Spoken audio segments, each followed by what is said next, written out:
का कहर जारी है। बहुत ज़्यादा कोरोना बढ़ गया है और उसी के मद्देनज़र पिछले हफ्ते हम लोगों ने 6 दिन का लॉकडाउन लगाया था, जो कि कल सुबह 5 बजे ख़त्म हो रहा है। जिस तरह से तेज़ी से केसेस बढ़ रहे हैं दिल्ली के अंदर, उसको देखते हुए ये लॉकडाउन लगाना बहुत ज़रूरी हो गया था। ये एक तरह से आखिरी हथियार है कोरोना के से डील करने के लिए, लेकिन जिस तरह से केसेस बढ़ रहे थे, ये आखिरी हथियार इस्तेमाल करना ज़रूरी हो गया था। लेकिन अभी भी कोरोना का कहर जारी है और कोरोना कम नहीं हो रहा।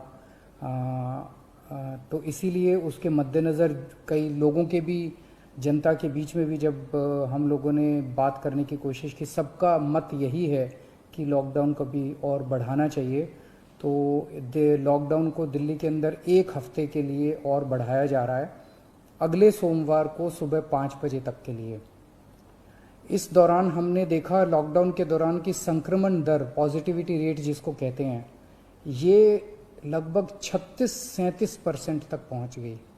आज तक इतनी संक्रमण दर हमने दिल्ली में तो नहीं देखी, बाकी दुनिया भर में हो सकता हुई हो कहीं पे, लेकिन 36-37% तक संक्रमण दर पहुंच गई।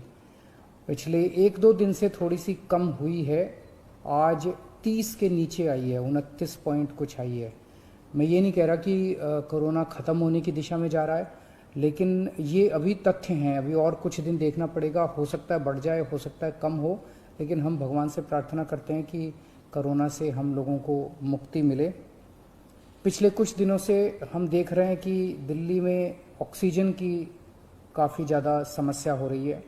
दिल्ली में ऑक्सीजन की काफ़ी कमी महसूस हो रही है। दिल्ली की इस वक्त ज़रूरत 700 टन की है और हमें केंद्र सरकार से 480 टन अलॉट हुई है। कल 10 टन और अलॉट किया केंद्र सरकार ने, 490 टन अब दिल्ली को अलॉट हुई है। लेकिन ये पूरी अलॉटमेंट भी अभी दिल्ली में नहीं आ रही है, इसका भी काफ़ी कम, एक तरह से कल 330-335 तक ही दिल्ली पहुंची है। तो 700 टन की ज़रूरत है इतने कोरोना की महामारी में, उसके मुकाबले में 330-335 ही पहुंच रही है। ये दिल्ली जो ऑक्सीजन की कमी है, दिल्ली के अंदर ऑक्सीजन पहुंच नहीं रही है, जगह जगह से जो ऑक्सीजन आनी है, ये एक बहुत बड़ा कारण है जो ऑक्सीजन की कमी जगह जगह अस्पतालों में महसूस हो रही है। लेकिन हमारे ऑफिसर्स, हमारे सभी मंत्रीगण, हमारे सभी लोग रात रात भर पिछले कुछ दिनों में, जब से ऑक्सीजन की कमी हुई है, एक एक अस्पताल जहाँ जहाँ कमी है वहाँ सप्लायर से, मैन्युफैक्चरर से, ट्रक ड्राइवर से जो लेके आ रहा है उससे फ़ोन कर करके कोशिश कर रहे हैं कि समय पे अस्पताल में पहुँचे। मैं ये नहीं कहूँगा कि सारी कोशिशें कामयाब रही, कई जगह फेल भी हुए हम लोग, और कई जगह हम समय पे ऑक्सीजन पहुंचाने में हमारी टीम कामयाब भी हुई।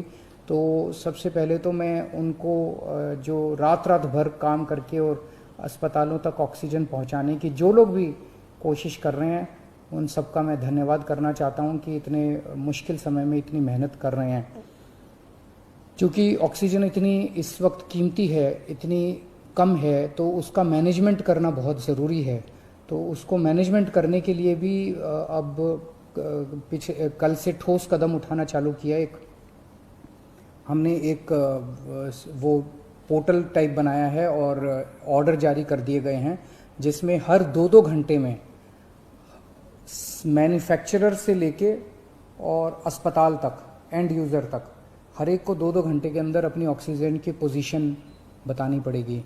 कि मैन्युफैक्चरर को बताना पड़ेगा कि पिछले 2 घंटे के अंदर कितने ट्रक उसके निकले, सप्लायर को बताना पड़ेगा कि कितने ट्रक उसके दिल्ली के अंदर, दिल्ली की तरफ जा रहे हैं, अस्पतालों को बताना पड़ेगा कि पिछले 2 घंटे में कितनी इस्तेमाल हो गई, कितनी घंटे की और बच गई। ये सारी चीज़ें ताकि दिल्ली सरकार को पता रहे कि कहाँ कमी आने वाली है। तो इसके अलावा केंद्र सरकार से काफ़ी सहयोग मिल रहा है। कल भी पूरा दिन केंद्र सरकार के अलग अलग मंत्रालयों के साथ हमारे ऑफिसर्स की टीम बैठी रही और दोनों टीमें, केंद्र सरकार और दिल्ली सरकार, अच्छे से मिलके काम कर रही हैं और कोशिश की जा रही है कि जो भी सप्लाईज आने में दिक्कत हो रही है उन दिक्कतों को दूर किया जा सके। और मैं समझता हूँ कि आने वाले कुछ दिनों के अंदर ये बहुत ज़्यादा अफरा तफरी का जो आलम है ये ठीक हो जाना चाहिए।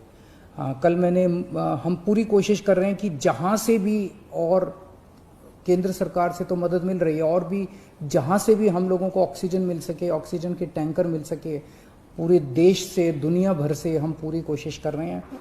कल देश के सभी मुख्यमंत्रियों को मैंने चिट्ठी लिखी है कि अगर आपके यहाँ, आपके राज्य में, गवर्नमेंट में या किसी कंपनी में कोई ऑक्सीजन की पॉसिबिलिटी हो तो हमें ऑक्सीजन मुहैया कराइए, ऑक्सीजन टैंकर मुहैया कराइए।